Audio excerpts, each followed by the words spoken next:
আসসালামু আলাইকুম।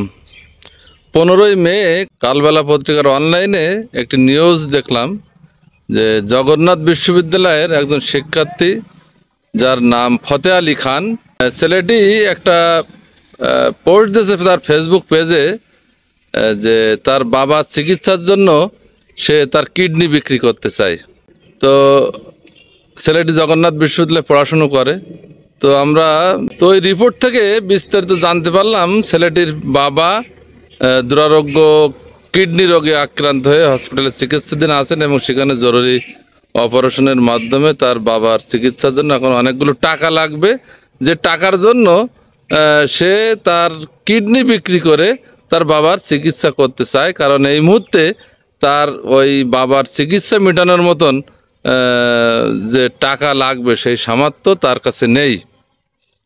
সে এই মর্মে ফেসবুকে একটা পোস্ট দেয় এবং সেখান থেকে সেটা অনেকটা ভাইরাল হয়ে যায় নিউজটা।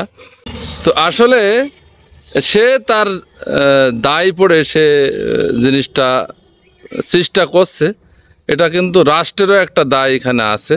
কারণ সংবিধান আমাদেরকে যে 7টি মৌলিক চাহিদার নিরাপত্তার কথা যেখানে বলছে, সেখানে চিকিৎসাটাও যদি কোনো ব্যক্তি তার নিজ থেকে চিকিৎসা ব্যয় বহন করতে না পারে, তো রাষ্ট্রেরও একটা দায়িত্ব আছে যে তাদের উন্নত চিকিৎসার মাধ্যমে তার সুস্থতা ফিরিয়ে আনার জন্য। সাথে সাথে আমরা নিবেদন করতে চাই, এই বাংলাদেশে আমরা দেখেছি যে কোটি কোটি টাকার গাড়ি পানির তলে লুকানো থাকে, কোটি কোটি টাকা খাটের তলে থাকে এবং বিদেশে হাজার হাজার কোটি টাকা পাচার করা হয়।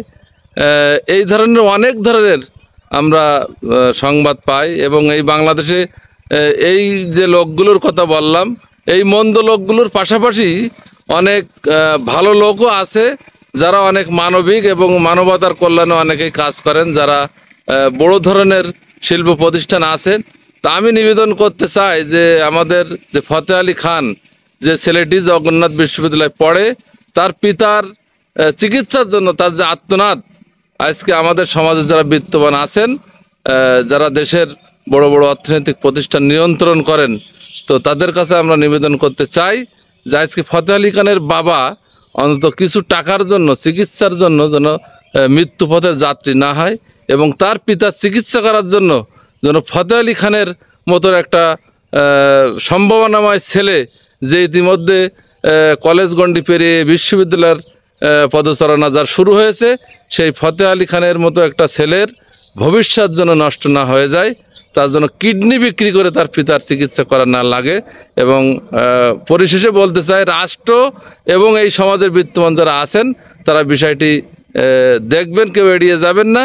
ভালো থাকবেন বন্ধুরা, ভিডিওটি শেয়ার করবেন। আসসালামু আলাইকুম ওয়া রাহমাতুল্লাহ।